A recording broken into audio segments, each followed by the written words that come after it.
안녕하세요. 역사 돋보기입니다. 예나 지금이나 조선시대에도 똑같이 지금처럼 각종 범죄들이 시대를 불문하고 다양한 형태로 들끓었습니다. 그 중엔 가볍고 귀여운 경범죄도 있었고 국가를 뒤흔들어 놓는 심각한 범죄들까지 있었는데 조선시대의 범죄들은 어떤 것들이 있었을까요?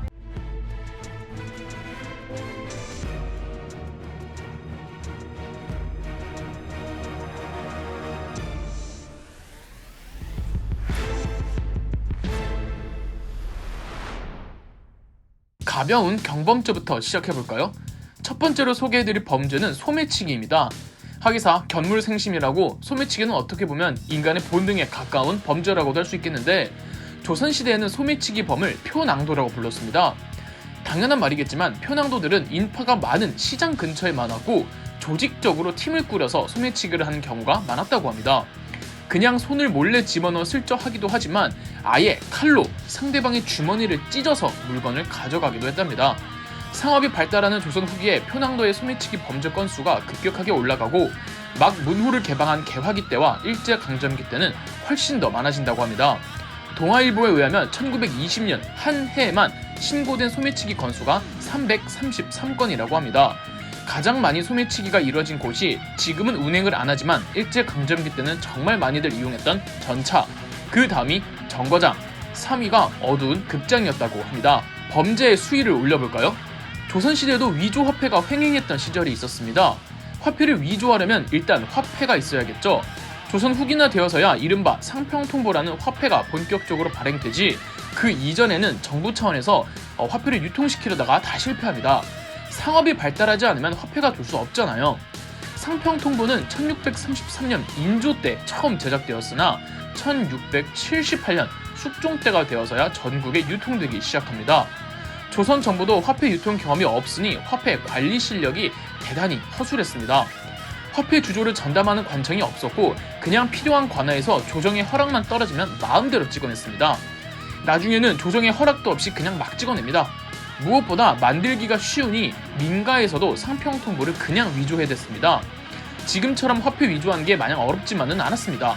숙종 24년인 1698년 실록 기사를 보면 이런 말이 있습니다. 나라의 기강이 해이하여 위조된 화폐가 매우 많은데 이로 말미암아 잡스럽고 뒤섞임이 날로 더 심해지고 가치가 더욱 떨어져 있었다. 영조 즉위 연도였던 1724년에는 인천의 선갑도라는 섬에서 조선 관군이 위조 화폐 현장에 들이닥치는데 거기서 발견된 구리의 양이 3,000근, 납의 양이 2,000근이었다고 하니까 상평통보 위조가 얼마나 만만하게 자행되었는지 알 수가 있죠. 위조 화폐로 인한 상평통보 통화량이 너무 극심해져 인플레이션이 오니까 조선 정부가 몇 년 단위로 아예 상평통보 발행 및 주조를 금지시킨다거나 통화량을 조절할 정도였고 이 때문에 조선 후기 경제는 만성적으로 디플레이션을 겪어야만 했답니다. 위조 화폐 말이 나온 김에 위조된 물건은 화폐만 있는 게 아니었습니다. 조선 후기 때는 약재, 특히 인삼이 어마어마하게 많이 거래되는 품목 중 하나였습니다. 거의 화폐 단위였다고 해도 과언이 아닌데 인삼 시장이 활성화되어 있다 보니까 실제 인삼보다 가짜 인삼이 더 많이 유통되었고 인삼의 무게를 늘리려고 잡다한 걸 다 넣어 판매되는 경우가 허다해서 인삼 사기를 당하는 사람이 한두 명이 아니었습니다. 영조는 경국대전의 속편에 해당하는 법전 속대전을 편찬할 때 형벌, 판례 중에서 인삼 사기죄까지 추가할 정도로 가짜 인삼 혹은 인삼 위조 장사가 흥행했죠.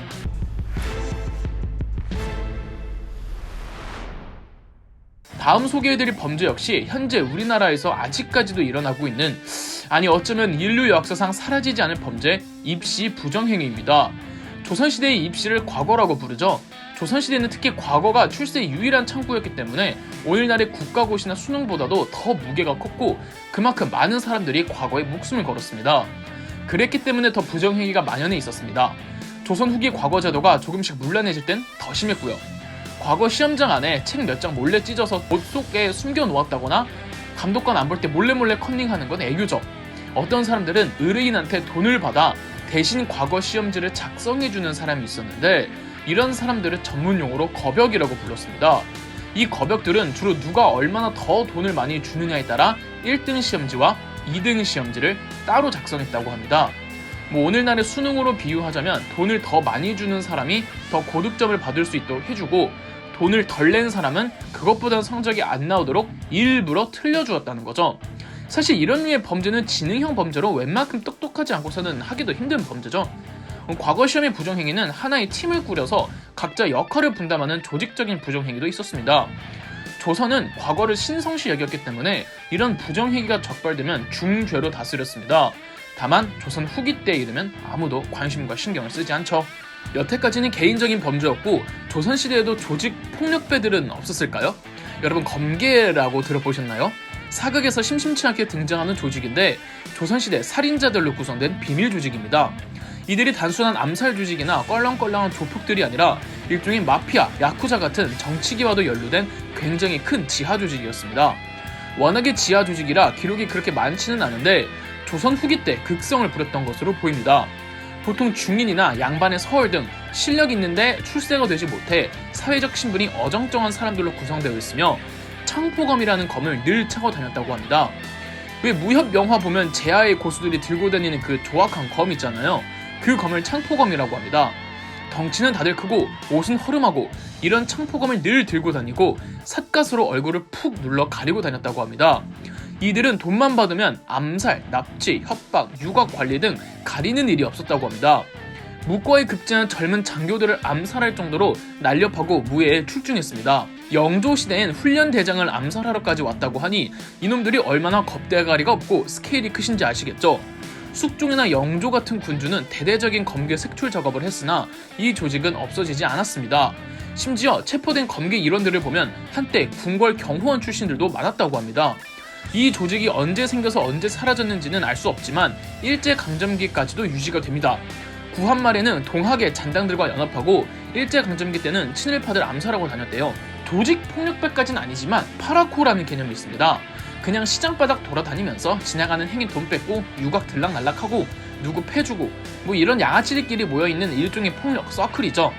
고종의 아버지 흥선대원군이 원래 과거 이 파라코들을 데리고 다니던 유명한 양아치 대장이었습니다. 당시 양반들이 아직은 흥선군 시절의 흥선군을 무시하고 얕잡아 본 걸로 봐서는 사회에 큰 해가 되는 거대한 조직이 아니라 정말 양아치들끼리 모여서 침 뱉고 다니는 남봉꾼 같은 놈들이었나 봅니다. 이런 양아치 같은 놈의 아들이 왕이 되면 여전히 모질이 허수아비 왕이 되겠구나 싶어서 당시 권력을 쥐고 있던 안동 김씨 가문은 흥선군의 둘째 아들을 고종으로 옹립하고 흥선군을 흥선대원군으로 만들어주었죠. 다들 아시겠지만 이 모든 게 흥선대원군이 연기한 거였고요. 더불어 조폭의 개념은 아니지만 연산군 때의 홍길동, 명종 때의 임꺽정, 숙종 때의 장길산 등이 데리고 있던 도적 때도 엄연히 큰 범죄 조직 중 하나라고 볼 수 있죠. 얘네는 엄연히 군대를 이끌고 다니면서 관할을 공격했기 때문에 반란에 가까웠습니다. 여타 범죄자들을 잡을 땐 경찰 병력을 동원하지만 홍길동, 임꺽정, 장길산을 잡을 땐 군 병력을 동원했단 말이죠. 홍길동의 활동지는 충청도, 임꺽정의 활동지는 황해도와 경기도, 장길산의 활동지는 함경도였다고 하고 얘네 셋을 의적으로 아시는 분들이 있는데 전부 의적이 아닌 무시무시한 도적대 우두머리들이었고 탐관오리들을 응징한 건 맞는데 탐관오리가 아니어도 관가를 약탈했고 민간 백성들을 정말 흉악하게 괴롭히기도 했습니다. 이렇게 조선의 여러가지 범죄의 유형들을 살펴봤는데 또 다른 재미있는 범죄들을 알고 계시면 댓글로 달아주세요. 그럼 역사 돋보기였습니다. 영상 재미있으셨다면 구독과 좋아요, 알림 설정까지 해주시면 감사드리겠습니다.